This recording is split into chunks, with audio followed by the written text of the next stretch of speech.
네, 안녕하십니까? 미국은 저녁일 테고요. 그리고 한국은 아침일 테네요. 유튜브에서 보시는 분들은 다들 환영합니다. 저희 이번에 두 번째 웨비나에 오신 것을 환영합니다. 북한의 비핵화를 짚어내기 위한 그 3부작 그 워크숍이라고 할 수 있는데요. 저는 샤타 시에티라고 하고요. 아시아 Recording 태평양 stopped. 비확산 군축. 네.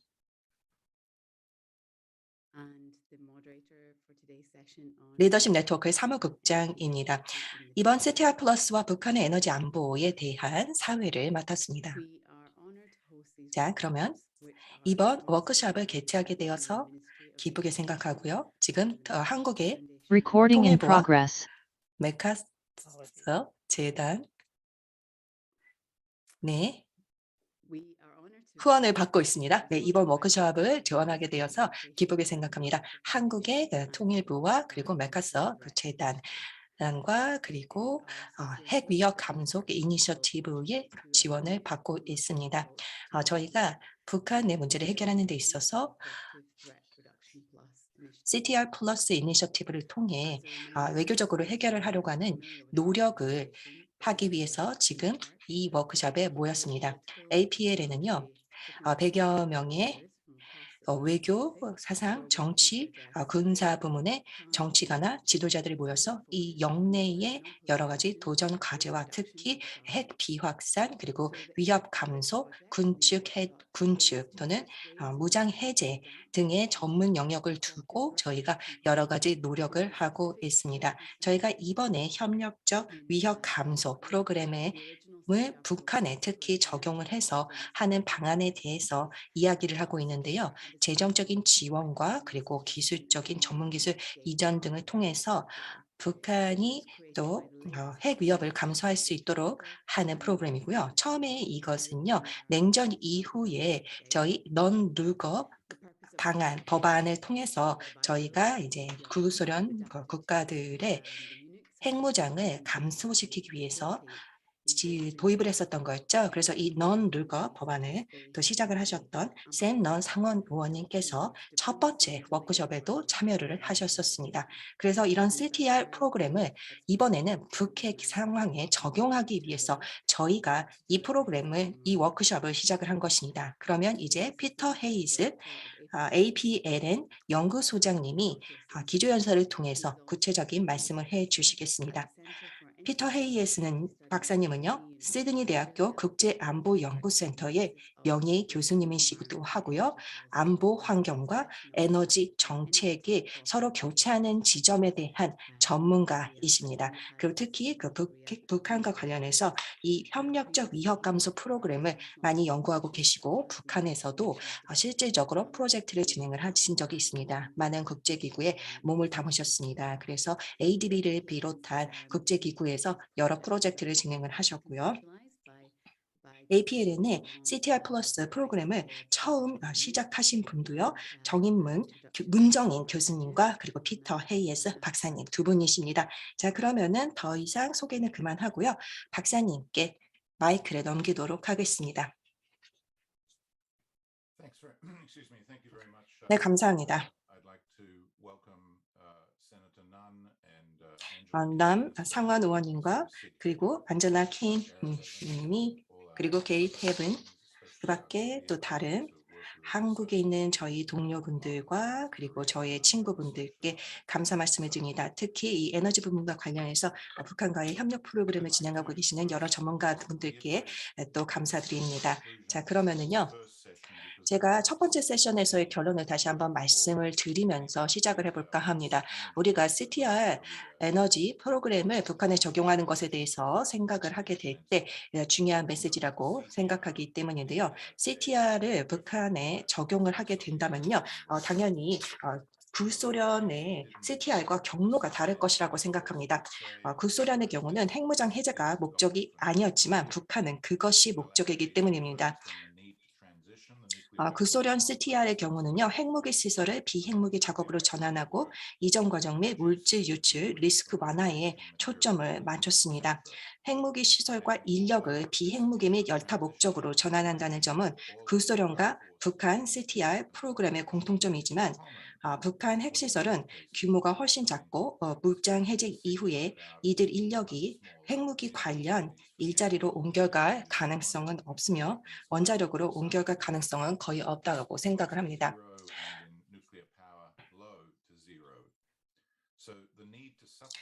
북한에서 CTR 핵을 다른 전략적인 이점으로 보완해야 할 필요성은 구소련의 경우와 크게 다를 수 있습니다. 따라서 CTR 공식 또한 달라지며 에너지에서 그런 차이점이 발생합니다.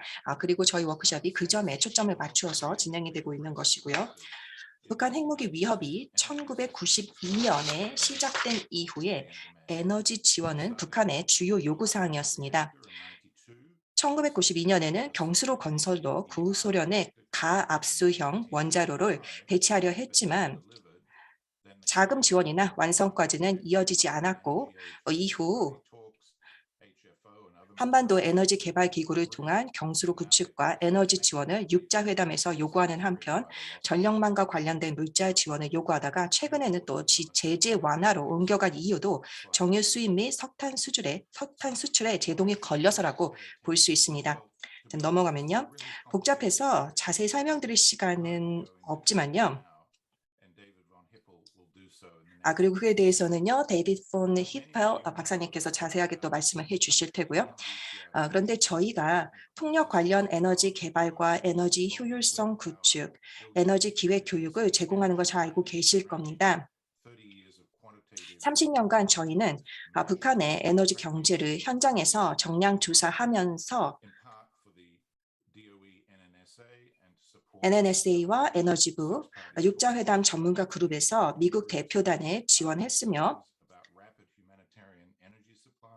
또 전쟁 상황에서 인도적 긴급 에너지 공급과 관련한 국방부의 우려사항을 해결하고 2019년 12월에는 몽골에서 북한 전력망 전문가와 함께 지역 전력망, 재생가능 에너지를 기반으로 한 북한 전력망 재구축, 그리고 미니그리드 도입 등에 대해 논의를 했습니다. 그게 코로나 사태가 발생하기 전에 북한하고 진행을 했었던 또 마지막 프로젝트라고 할 수 있겠습니다. 노틸러스 연구소는 영내 동료들과 함께 동북아 국가별 에너지 경로를 20년간 구상했습니다. 전력 상호 연결과 가스 파이프라인, 비상용 공유, 석유 저장 시설 임대와 원자력 구현 경로를 기후변화와 석유 공급 감소, 쓰나미나 팬데믹 등 외부 충격에 대한 회복 가능성과 같은 다양한 정책적 동인을 기반으로 모델링했습니다. 이런 경험을 바탕으로 저희는 5개의 기본 원칙을 도출했습니다. 북한의 비핵화 일환으로 에너지를 지원할 때 기준이 될 수 있는 원칙으로 CTR에 에너지가 플러스로 들어가게 됩니다. 첫 번째 원칙은요. 북한에 대한 모든 지원은 영내 에너지 독립을 위한 전략과 일관되어야 하며 에너지 개발의 근본적인 원칙에 기반해서 경제 및 에너지 효율성과 평등한 접근을 구현해야 합니다. 육자회담에서는 아주 많은 선택안이 있었습니다. 에너지 개발 프로젝트를 위한 국제 표준과 일치하는 방안들이었지만 북한은 한 개만 받아들였습니다. 북한의 시급한 니즈에 따른 물자와 기술, 정제 연료의 공급이었습니다. 그래야 북한이 생산과 유통에서 통제를 가지고 왜곡된 가격 구조, 파편화된 에너지 산업 제도, 보수적인 공장 관리, 네, 지금 연사분이 마이크가 꺼지게 되었습니다. Peter, you've become muted.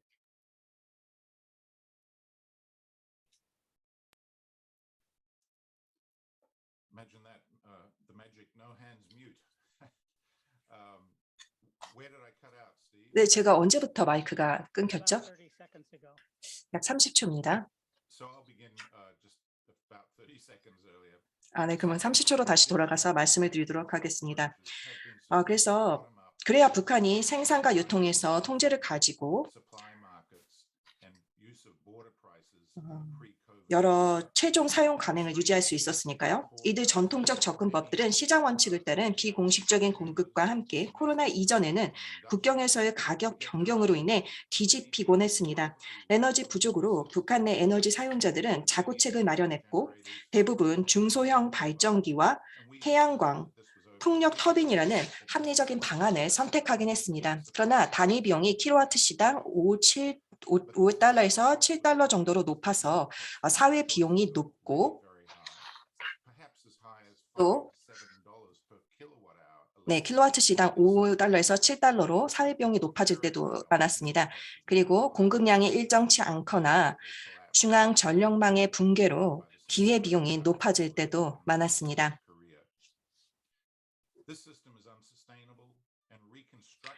시스템의 지속 가능성이 낮고 중앙 전력망 재건 비용과 석탄, 석유, 바이오 연료 등이 지나치게 비싼 문제가 아직도 남아 있습니다. 전력망 문제 해결 비용은 향후 10년간 40억 달러로 예상이 되는데요. 더 높아질 수 있으며 그친다 하더라도 시대에 맞지 않는 전력망이란 사실은 변함이 없습니다. 따라서 북한의 에너지 지원 요청을 잘 듣고 필요에 반응하되 원하는 것이 무엇인지를 보면서도 국제개발 지원 기준은 예외 없이 지키고 북한이 참여하는 영내 에너지 프로젝트에 초점을 맞추며 북한 비핵화의 협상칩으로 사용되는 에너지 지원에 대해서는 요구가 심하다 하더라도 비용을 아끼지 말아야 할 것입니다. 네, 다음 슬라이드를 보시면요. 나머지 4개의 원칙이 나와 있습니다. 북한을 위한 CTR 플러스 프로그램에서 지켜야 하는 4가지 원칙인데요. 두 번째 원칙은요, 바로 접근성과 투명성입니다. 부지에 대한 접근과 투명한 정보 제공이 국제 기준에 따라서 반드시 보장되어야 합니다. 반대로 프로젝트 이행에 필요 없는 정보와 접근권을 요구해서는 안 됩니다. 양측이 이 원칙을 지킨다면 필요한 부지에 대한 접근성과 정보 이런 것들을 다 얻을 수 있다고 생각을 합니다. 그래서 북한의 군사 용지나 이런 것에 대한 정보들은요, 굳이 요청을 할 필요는 없겠죠. 이런 기준에 대해서 미리 합의를 하고 객관적인 벤치마크 관행을 기준으로 삼으면 좋겠습니다. 그리고 이것이 아무래도 에너지 부문에서 IBRD나 ADB 등이 표준 부문 검토를 하기 전에 먼저 정립되어야 하는 상황이라고 생각을 합니다. 물론 외부 기관의 표준 부문 검토가 시기상조라면 시작점이나 우선순위, 이행 경로 등을 먼저 정의해야만 합니다. 어떤 면에서 또 저희는 북한보다 북한 에너지 경제를 잘 안다고 할 수 있어서 북한이 반응할 수 있는 현실적인 선택안을 구상 가능합니다. 네, 세 번째로는요, 제가 이제 시간이 없어서 빨리 하도록 하겠습니다. 재원과 커뮤니케이션 채널을 하나로 통일해야 합니다. 북한은 자국 내에서 활동하는 다양한 지원기관의 연락 경로를 하나로 통일해서 제공하는 반면 외부 기관들은 북한에서 진행 중인 다른 프로젝트 내용과 다른 조건, 가격 등에 대해서 모르는 경우가 많습니다. 여기에서 저희가 북한과 진행을 했었던 그런 프로젝트에 대해서는요, 데이비드 박사님이 나중에 설명을 해주실 거고요. 네 번째로 인도적인 에너지 공급을 우선시해야 합니다. 북한은 외부 지원을 지배층을 위한 자원으로 요용하는 경우가 많습니다.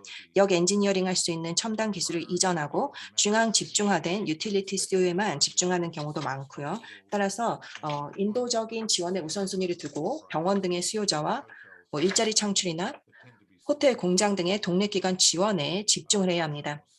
소규모로 신속하게 점진적인 방식으로 비핵화에 걸맞는 구조를 갖춰야 합니다.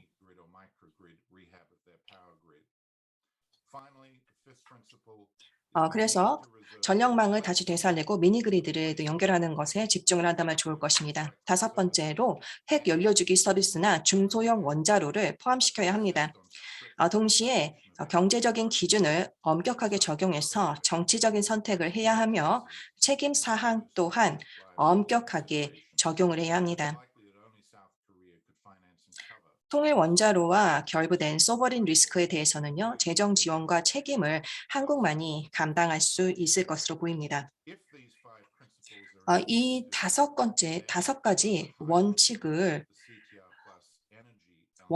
잘 지키기만 한다면요, CTR 플러스 에너지 지원이 성공할 가능성 또한 높아질 겁니다.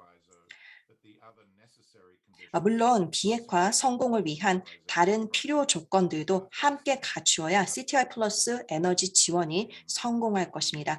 물론 이것이 바로 평화 체제나 아니면은 비핵화나 뭐 제재 완화 같은 것들이겠죠. 네, 제가 시간에 너무 넘어갔네요. 죄송합니다. 여기서 말을 마치도록 하겠습니다.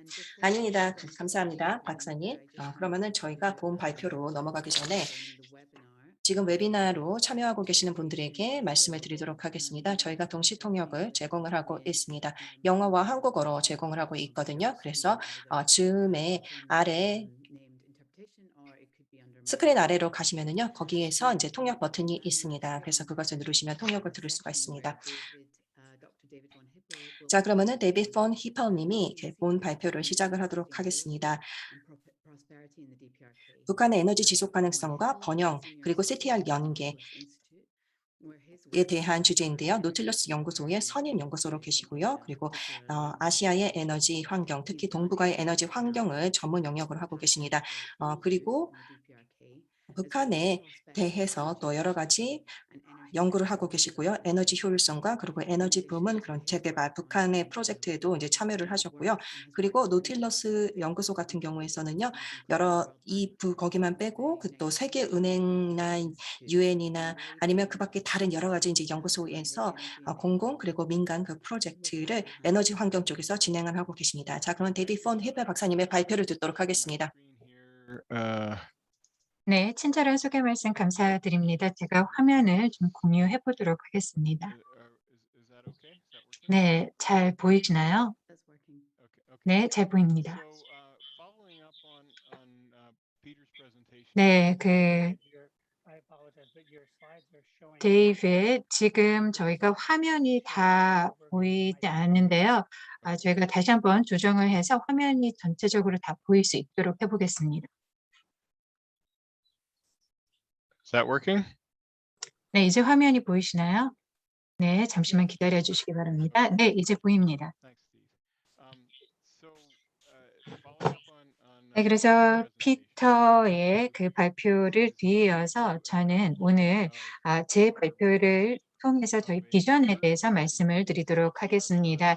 즉 제3자 CTR 플러스 북한 에너지 섹터 관여 지원 프로젝트입니다. 여기서 제3자라고 말씀을 드린 이유는 건요.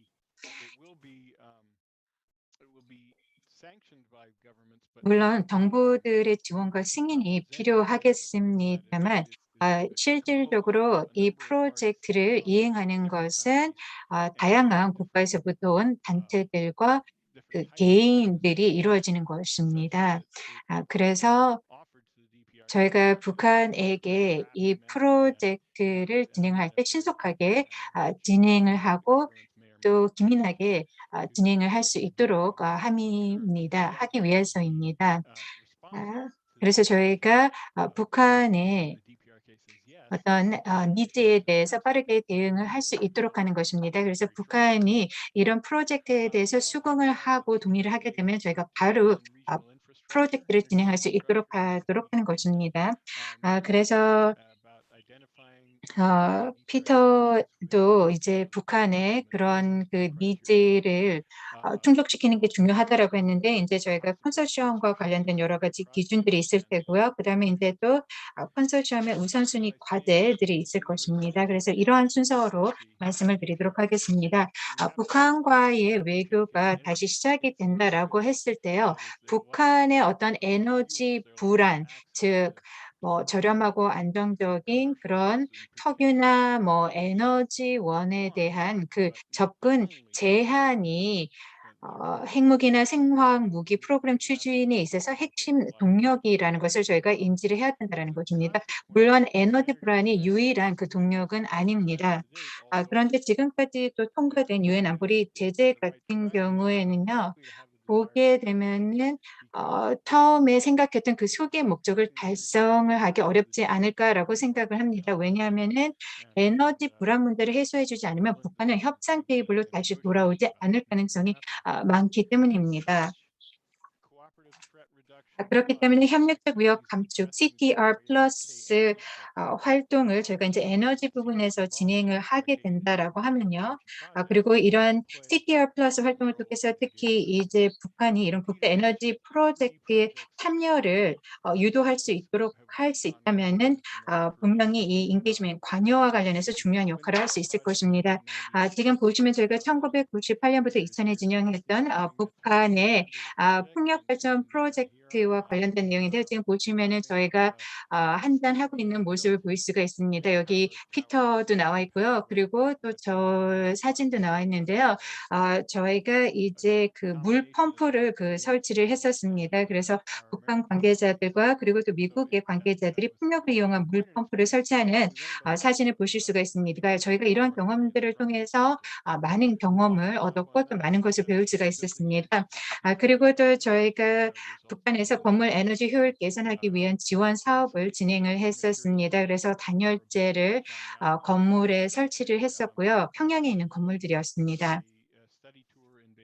그리고 저희가 북경에서도 또 스터디 투어를 진행을 했었습니다. 그래서 에너지 효율성과 뭐 단열재 사용법 이런 것과 관련해서 여러 가지 교육을 진행했고 건물 효율성과 그리고 모델링 소프트웨어 관련해서도 교육을 진행을 했었습니다.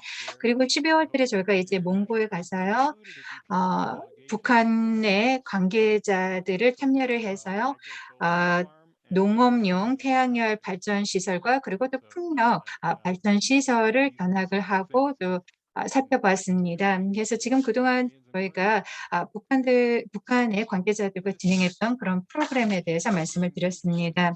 이 에너지 부분에 있는 그 관여 지원 프로젝트, 특히 CTR 플러스 프로젝트 같은 경우에는 저희가 짧은 기간 동안 진행하는 시범 프로젝트가 될 것입니다. 6개월에서 12개월 동안 진행을 하고요.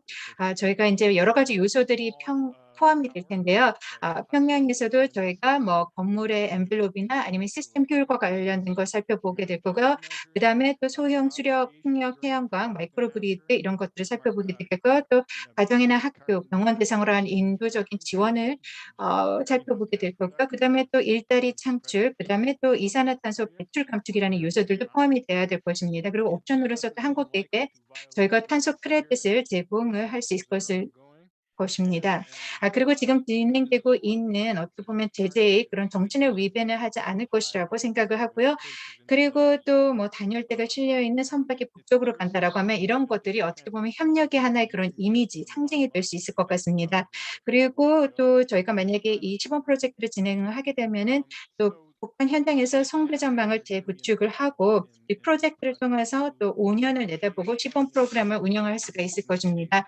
이런 프로젝트를 진행을 하기 위해서는 여러 가지 이제 과제들이 있을 것입니다. 일단은 첫 번째가 바로 저희가 펀딩과 그리고 인허가를 위한 어떤 협상이 필요할 것입니다. 그래서 재원을 마련을 해야 될 것이고요. 여러 가지 자재나 이런 것들을 북한에 들여오기 위해서는 또 허가도 받아야 될 것이고 또 필요한 경우에는 면제도 받아야 될 것입니다. 그리고 또 저희가 북한의 에너지 사용에 대한 조사를 해야 될 것입니다. 이런 조사를 해야지만 뭐 어떠한 조치들을 진행할 수 있는지 또 얼마만큼의 그런 조치들이 필요할 수 있는지 저희가 필요하겠죠. 그리고 또 저희가 이제 건물 에너지 사용 데이터를 이용해서 에너지 효율을 제고를 하고 또 설비를 선정을 해야 되겠고 그다음에 또 북한 건물의 적용 시 효과가 어떤 것이 있는지 모델링을 해야 될 것입니다. 그리고 또 한 가지는 이제 저희가 북한에 있는 관계자들을 위한 교육과 그리고 또 훈련 제공이 필요할 것입니다. 그리고 나서는 이제는 저희가 에너지 효율을 개선하기 위한 조치를 최종 선정을 하고요. 그다음에 또 미니 그리드나 신재생 에너지 부지를 최종 선정을 하게 될 것입니다. 그리고 또 저희가 설비 설치를 위한 계획을 준비하고요. 그리고 설치 기사들에게 훈련과 교육을 제공을 하고요. 그리고 또 필요한 뭐 다재나 장비들을 갖다가 발주하고 운송을 하게 되겠습니다. 여기에는 뭐 단열재도 있고요, 뭐 열제어 시스템도 있고, 창문, 문, 그다음에 뭐 데이터 로깅 장비나 미니 그리드 장비 이런 것들이 포함이 될 것입니다. 그래서 이러한 장비들을 갖다가 저희가 뭐 무료로도 받을 수 있겠고요. 그리고 또 특가로 받을 수 있을 것입니다. 그래서 이러한 프로젝트에 기여하고 싶은 뭐 기업이나 단체로부터 또 받을 수도 있겠습니다. 그다음에 저희가 또 생각해 볼 수 있는 과제는 프로젝트 사이트 에너지 효율 강화, 또 신재생 에너지 설비를 설치를 해야 되겠고요. 그다음에 설치한 설비에 대해서 품질 관리와 또 품질 보증과 관련된 작업을 하고 모니터링을 하고 또 이용자에 대한 교육도 필요할 것 같다라는 생각이 듭니다. 그래서 저희가 설치한 그 설비에 대해서 모니터링을 해야 될 것입니다. 예를 들어서 이용자들의 에너지 사용량의 그 패턴이 있어서 어떤 변화가 있는지 이런 것들을 살펴봐야 될 것입니다. 예를 들어서 새로운 창문을 설치했을 때 어떤 변화가 있었는지요.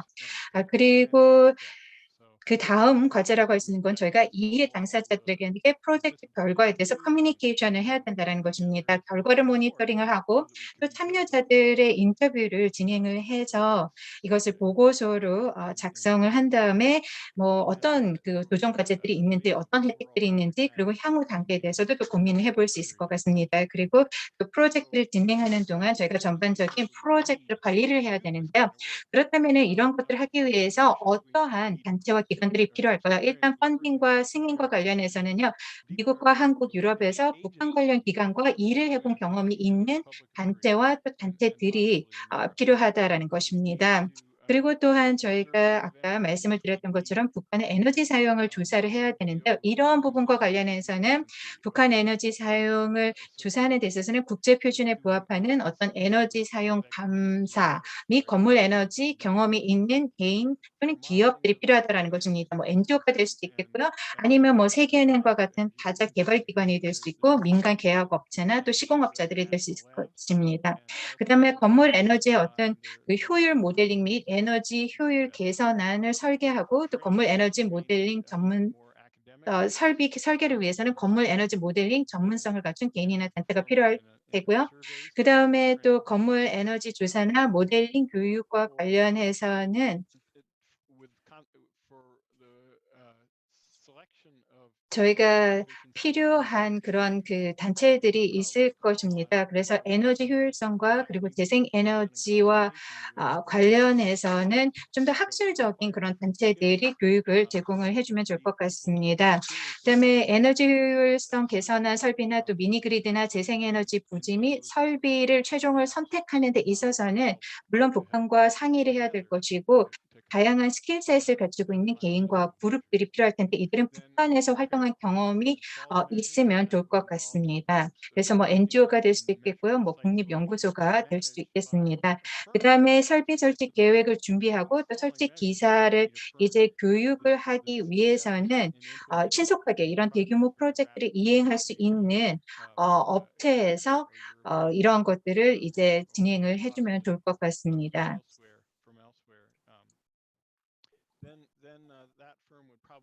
그리고 이 같은 이제 그 단체, 업체가 또 프로젝트 필요한 자체와 장비를 발주를 하고 운송을 하게 되겠죠.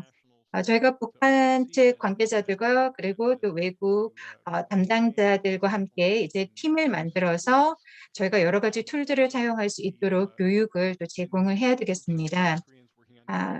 북한 담당자들에게 이제 교육을 제공을 할 때 저희가 어떤 분야를 특정할 수 있겠습니다. 뭐 예를 들어서 기후 내후화 프로젝트와 관련해서는 뭐 단열재 그리고 뭐 벽판, 창문 이런 것들을 담당하는 그런 팀들을 만들 수 있겠고요. 그리고 이런 것들을 총괄하기 위해서 또 어떤 선도 그런 그 업체가 필요할 것 같습니다. 그리고 또 저희가 말씀드렸던 것처럼 품질을 관리하고 또 품질 보증과 관련된 활동들을 해야 되고 모니터링과 그리고 또 이용자 교육이 필요할 것입니다. 그다음에 저희가 이제 정책 기반가들과 커뮤니케이션 할 수 있는 그런 그 단체 또 개인들이 필요하겠습니다. 그리고 향후 단계에 대해서 계획을 세워야 되는데요. 북한의 이슈를 정책 기반자들에게 커뮤니케이션 해본 경험이 있는 단체들이 적합하지 않을까라고 생각을 합니다. 그다음에 이제 프로젝트 예산에 대해서 말씀을 드리면 저희가 한 1년 안에 진행하는 프로젝트를 생각을 하고 예산은 1억 정도를 생각하고 있습니다만 이것은 조정을 할 수가 있습니다. 그런데 이제 조정을 할 수는 있습니다만 저희가 북한에게 공식적으로 제안을 하기 전에 조정을 할 필요가 있다라는 것을 강조를 하고 싶습니다. 만약에 나중에 제가 북한과 합의를 한 다음에 조정을 하려면은 또 여러 가지 어려움이 있을 수 있기 때문입니다. 그래서 건물 에너지 효율성과 재생 에너지 하드웨어와 관련해서도 예산의 큰 부분을 차지를 하게 될 테고요. 그다음에 인제 뭐 행정 비용과 운송 비용과 그리고 프로젝트 준비와 관련된 여러 가지 그런 비용들이 포함이 될 수 있겠습니다. 네. 그래서 이런 그런 프로젝트를 설계를 하게 될 때는요. 앞으로 있을 그런 활동들도 또 감안을 해야만 합니다. 그리고 이제 평화적인 재개발 활동을 도울 수 있는 방향으로 나아가야 하는 것이죠. 피터가 말씀을 하신 것처럼 북한 같은 경우에는요. 북한에 들어오는 그런 국제 기구나 그리고 국제 단체들을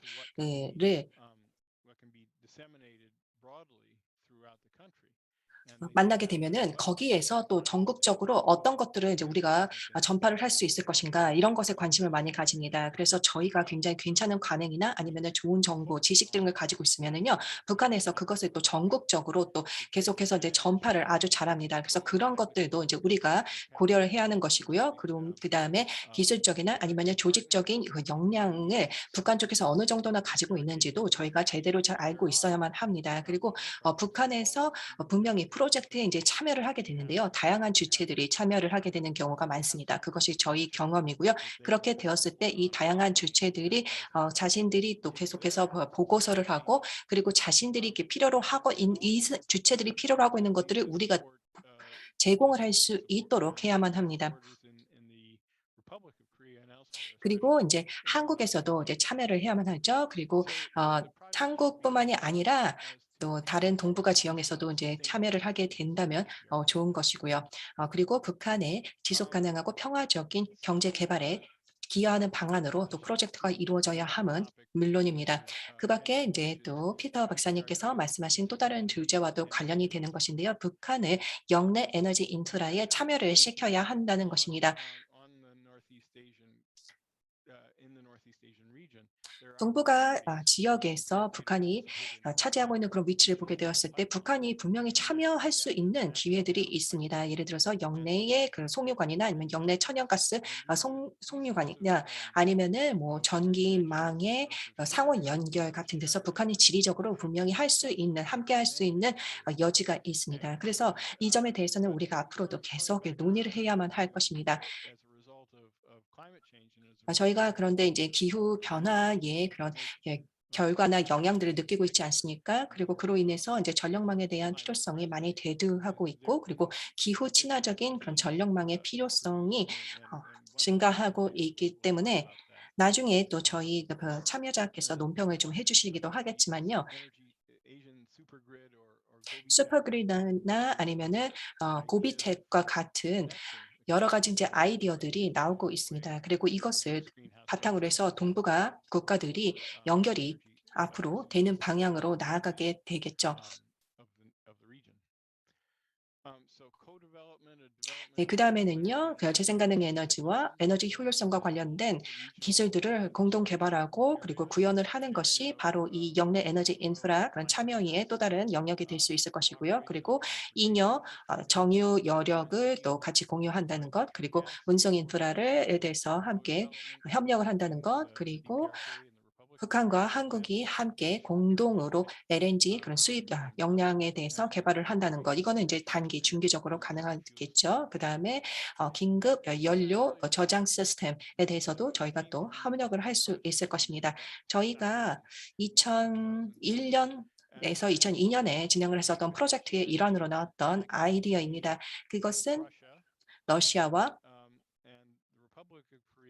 한국이 서로 이렇게 에너지를 인프라를 연결하는 것인데요. 그게 이제 북한에 이제 거쳐가는 것입니다. 그런데 이제 북한에서는 그리드망이 이제 굉장히 약하기 때문에 만약에 그때 당시 2001년과 2002년에 우리가 이것을 구축을 한다고 하더라도 캐도라고 하는 이제 기관과하고 저희가 함께 만약에 이것을 개발한다고 하더라도 이것을 러시아와 한국을 연결하는 전선이 다시 따로 개설이 되어야 한다라고 저희가 생각을 했습니다. 왜냐하면 북한의 전력망 전선을 그대로 사용을 하게 된다면 그게 이제 아무래도 약하고 좀 부족한 부분이 많기 때문이죠. 그래서 그때 이런 식으로 저희가 이야기를 했습니다. 그런데 이런 경내 에너지 인프라의 공동 개발에 북한이 참여를 하게 된다면요, 북한은 다음과 같은 혜택을 얻을 수 있을 것입니다. 일단 북한이 이제 에너지 자원에 대해서 접근권을 얻을 수가 있고요. 그리고 북한을 건너가는 에너지 인프라에 대해서 북한이 지대를 받을 수가 있습니다. 그렇게 된다면은 북한이 좀 어느 정도의 그런 자금을 갖출 수가 있는 것이고요. 그다음에 재생가능 에너지에 대한 접근권을 가질 수가 있고요. 그리고 그와 함께 여러 가지 뭐 그 권한이나 수수료나 관세나 여러 가지 협력 프로젝트에 대해서 이제 협상을 할 수 있는 여지가 있고, 그리고 북한이 협상을 하게 되면서 영내 국가들과 상호작용을 하게 될 것입니다. 그리고 북한이 이런 프로젝트에 참여를 하게 된다면은요, 북한의 협력을 위해서 북한이 가지고 있는 에너지 자원과 인프라에 대해서 저희가 여러 가지 평가를 하고 그리고 자료를 얻을 수가 있습니다. 또한 북한은 프로젝트에 참여함으로 인해서 여러 가지 지식이나 기술들을 배울 수가 있습니다. 그리고 어떻게 뭐 경제적으로 비용 편익 분석을 하는지, 그리고 여러 경제와 그리고 재정과 관련된 그런 컨셉들을 북한이 익힐 수가 있고요. 그리고 그와 함께 뭐 여러 이제 기술자나 아니면은 이와 관련된 인재들에 대한 역량을 구축을 할 수가 있습니다. 그리고 저희가 그 프로젝트를 위해서 북한에 들어감으로 인해서 북한이 가지고 있는 니즈나 아니면 상황에 대해서 좀 더 많은 정보를 얻을 수가 있고, 이것이 나중에 또 저희가 북한에 대해서 조사를 하게 될 때 도움이 될 수 있을 것입니다. 그리고 이제 저희가 이렇게 프로젝트를 진행함으로 인해서 북한 주민들도 저희와 교류를 하게 되고, 그리고 아이디어나 다른 국가들이 어떻게 지내고 있는지에 대한 정보를 북한 주민들이 얻을 수 있을 것입니다. 저희가 프로젝트를 진행하면서 이 부분에 대해서 확실히 느꼈습니다. 저희와 함께 일을 하는 이제 북한 주민들이 처음에는 굉장히 경직이 됐습니다. 이 미국인들과 가서 우리가 같이 일을 해야 된다니 하면서 굉장히 긴장을 많이 하는 모습을 보였었는데요. 시간이 지나면서 좀 더 편해지고, 그리고 저희가 이제 상호작용을 하게 되었는데요. 처음에 만났을 때 가장 그 긴장되는 모습을 보였던 분들이 나중에는 저희와 호텔 로비에서 프리스비 게임을 같이 하기도 했습니다. 그러니까 북한 주민들도 저희를 좋아하게 된 거죠. 그 저희를 알게 되고 그리고 저희를 좋아하게까지 한다는 것, 이거는요, 우리가 앞으로 협상을 진행을 하게 될 때 여러 이제 비핵화와 관련된 협상들을 진행하게 될 때도 어느 정도 뭐 영향을 줄 수 있을 것이라고 생각하고, 그리고 이전에 우리가 가졌던 뭐 육자회담이나 그 밖에 다른 비핵화 협상과는 에서 거둘 수 없었던 어떤 소프트한 파워를 발휘할 수 있게 해주는 것들이 바로 이런 협력 프로젝트입니다. 그리고 북한의 에너지 그런 니즈를 컨소시엄 지원을 통해서 우리가 이제 맞춰줄 수가 있는데요. 그러면은요, 저희가 다음과 같은 기준들에 맞춰줘야만 합니다. 일단 북한의 에너지 니즈와 그리고 북한이 에너지에서 원하는 바, 그 필요와 원하는 바는 다를 수가 있죠. 그러한 것들을 우리가 고려를 해야만 합니다. 그리고 그러면서도 국제사회의 표준과 기준에 맞춰야 하는 것이고, 그리고 이제 북한을 저희 에너지 공유나 아니면 자원 공유를 위한 역내 프로젝트에 북한을 합류시키게 된다면은요, 그것이 또 북한에도 좋은 영향을 가져올 수 있을 것입니다. 결국 북한은 어쨌든 그 국제 경제에 편입이 되어야 하는 것 아니겠습니까? 그리고 그 과정에서 저희가 여러 가지 거래상에 있어서 투명성을 확보를 해야만 하고, 그리고 그 과정에서 이런 지역적인 기구를 만들어서 북한을 또 지원하는 방향으로 나아가야 할 것입니다. 네, 차장님, 저희가 지금 시간이 얼마나 남았죠? 얘기하느라고 시간이 어느 정도 남았는지 모르겠습니다. 네, 한 2분 정도 더 보시면 될 것 같습니다. 그다음에 그냥 바로 저희가 마무리를 하도록 하겠습니다. 네, 그러면은요, 저희 그 과거에 보셨던 것처럼 북한의 에너지 부문에 대한 그런 대략적인 그런 스케치에 대해서 제가 말씀을 드리도록 하겠습니다. 북한의 에너지 부문에 있는 개괄 사항입니다. 북한은요, 1990년대만 하더라도 90년만 하더라도요. 중국의 에너지 1인당 사용량의 3배였고요. 그리고 일본의 50%는 되었습니다.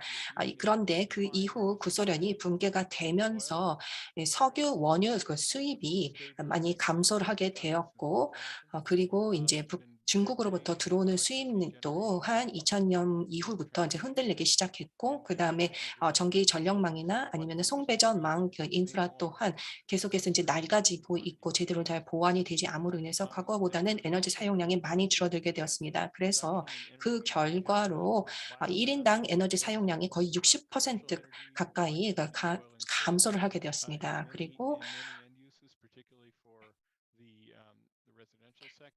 주거 부문에 있어서는요, 뭐 석유나 뭐 석탄 같은 거를 뭐 사용을 하지 못하고 오히려 바이오매스나 아니면 주변에서 구할 수 있는 그런 땔감을 사용을 하기 시작을 했고요. 그다음에 가장 많이 사용을 하고 있는 그 연료원은 이제 석탄입니다. 그래서 원래는 8에서 10기가와트까지 캐파시티가 가능한데 보통 발전량은 2에서 3기가와트 정도입니다. 그리고 워싱턴 DC와 거의 2020년에는 워싱턴 DC의 그런 전기 사용량과 거의 동일했다고 할 수 있겠고요.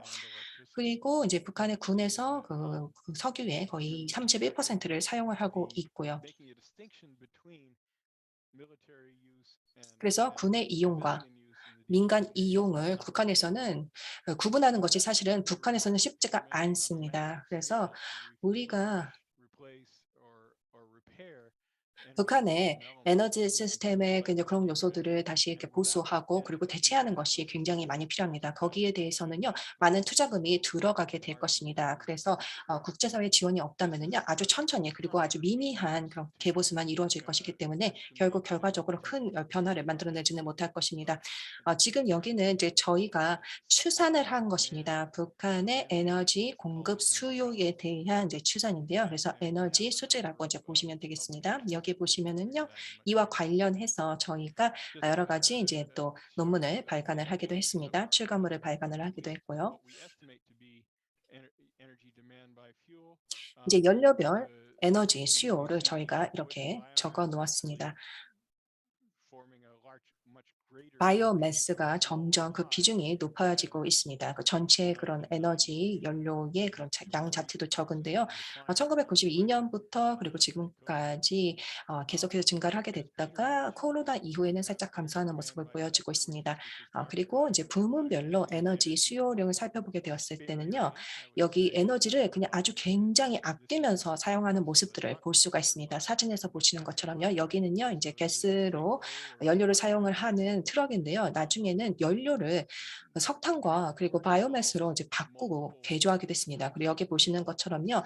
차에 여러 사람들이 이제 이동을 같이 하고 있습니다. 민간인과 군인이 같은 트럭을 이용을 해서 이동을 하고 있는 모습이고요. 그리고 피터 박사님이 말씀하신 것처럼 여기 이렇게 태양광 패널들이 아파트 이렇게 빌딩에 설치가 되기 시작했습니다. 평양에 있는 아파트의 모습입니다. 그러니까 사람들이 자구책으로 전기를 얻기 위해서 나름대로 뭐 노력하는 모습들이 보이고 있습니다. 그리고 이것 또한 이제 주거 부문, 여기 부문별 에너지 수요인데요. 여기 역시 주거 쪽이 상당히 많은 부분을 차지하고 있는데요. 그거는 이제 1990년입니다. 그런데 나중에 이렇게 비중을 보게 되면은요, 주거 부문에서는요, 좀 더 에너지 효율성이 낮은 연료들로 이제 대체가 되는 것을 저희가 볼 수 있고요. 그리고 북한의 경우에는요, 거의 원유 같은 경우에는 그리고 정유 제품은요, 북한은 대부분을 수입을 하고 있습니다. 그리고 석탄 같은 경우에는요, 뭐 2000년대 중반과 비교를 하게 되었을 때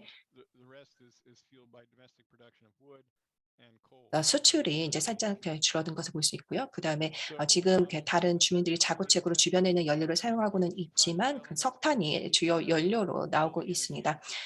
여기 보시면은요, 이제 에너지 북한의 수요 평가와 그리고 에너지 효율성 조치를 구축을 하고 하는 것들이 이제 프로젝트에 들어가야 하는 것이고요. 그밖에 이제 역량 구축과 그리고 여러 뭐 추후적으로 아파트에 거주하는 분들로부터 조사를 하게 되고 여러 이제 데이터 수집과 그리고 분석들을 해서 이것을 앞으로 북한의 경제 개발을 위해서 어떻게 활용해야 할 것인지 연계하는 것이 뭐 중요할 것입니다. 그래서 뭐 이 마그네슘 모더보드와 같은 그런 자재들을 북한 내에서 생산할 수 있도록 돕는 그런 방안들도 도움이 될 수가 있겠죠. 결론을 말씀을 드리도록 하겠습니다. 북한의 장기 에너지 문제에 대한 지속 가능한 솔루션은 당연히 그 필요 조건이지만 이것이 이제 또 북한의 핵무기를 해결할 수 있는 충분 조건은 아닙니다. 그러니까 핵무기 쪽에서도 분명히 노력을 해야만 할 것입니다. 그래서 에너지 문제를 해결한다고 뭐 핵 문제를 반드시 해결할 수 있는 것은 아니지만 그래도 필요 조건은 될 수 있다고 말씀을 드리고요. 그리고 북한의 평범한 주민들이 그 에너지원을 얻는 과정이 점점 더 힘들어지고 있지만 저희 이런 경제 제재가 북한의 무기 프로그램이나 아니면 핵무기 프로그램을 줄이는데 도움이 되는 것 같지는 않습니다. 그리고 이제 북한과 그리고 영내 에너지 인프라와 그 밖의 네트워크에 북한을 편입시키는 그런 방안으로 저희가 에너지 협력을 해야만 할 것이고요. 그리고 에너지 효율성과 재생 가능 에너지와 관련된 프로젝트에 북한을 참여시키는 것이 가장 활용성이 높을 것으로 보고요. 그리고 단점도 많지 않을 것입니다. 그리고 이제 여러 가지 이제 역량 구축과 함께 북한의 에너지 수출입에 대한 니즈 그리고 목표 등을 우리가 고려하는 것이 중요하고요. 북한을 영내 그 그리드에 참여시키는 방안도 필요하고요. 그리고 마지막으로는요, 캐도의 그런 원자로가 분명히 이제 구축되기는 힘들겠지만요. 적어도 이것이 선회가 되어서 북한이 이것을 앞으로의 협상에서 분명히 기억을 하게 될 것입니다. 그래서 이런 그 핵 문제 같은 경우에는요, 적어도 앞으로 협상에서 이 원자로 문제는 사라지지 않을 것입니다. 북한의 에너지 문제를 해결함에 있어서도 좀 가장 또 실용적인 방안이기도 하니까요. 북한의 핵무기 유교 문제와 그리고 에너지 불안정 문제를 해결하기 위해서는 단계적으로 조율된 점진적인 다방면의 방안이 필요할 것입니다. 그렇기 때문에 저희가 6개월에서 12개월 동안 협력 프로젝트를 파일럿으로 북한과 한국이 함께 진행을 하고 거기에서 그 제3자 기관이 함께 참여를 해서 그런 자문을 하고 그리고 조율을 하는 방안으로 가게 된다면 좋을 것입니다. 그래서 에너지와 경제 개발을 함께 도모하는 방안으로 가면 될 것이고요. 그리고 이런 협력적인 에너지 프로젝트를 통해서 북한이 핵 위협을 감수할 수 있도록 하고 그리고 동북아 지역으로 북한을 편입시키는 방향으로 나아가야 할 것입니다. 경제적인 그리고 기술적인 협상에 있어서의 그런 투명성을 보장을 하고 그 밖에 영내 그 제도를 기반을 하면서 그리고 우리가 협업을 도모하는 방안으로 나아가야만 할 것입니다. 감사합니다. 네, 감사합니다. 굉장히 그런 상세하고 그리고 이제 많은 그런 생각을 하게 하는 그런 발표였다고 생각을 합니다. 앞으로 논의할 것이 꽤 많아질 것입니다. 네, 그러면은 제가 다음으로 나아가기 전에요. 지금 저희가 대중에게 공개하는 세션은 여기에서 끝남을 알려드립니다. 유튜브의 생방송을 보셨던 분들 정말로 감사드리고요. 다음에 저희가 세 번째로 개최되는 다음 주에 개최가 되거든요. 그 제3회 웨비나에 또 많은 관심을 주시기 바랍니다. APNN 네트워크에서 저희가 방송을 하게 되었습니다. 자, 그러면은 저희가 패널 발언과 그리고 오픈 플로어 디스커션을 하게 될 텐데요. 5분의 휴식 시간을 가지고 5분 후에 여러분들과 다시 뵙도록 하겠습니다. 감사합니다.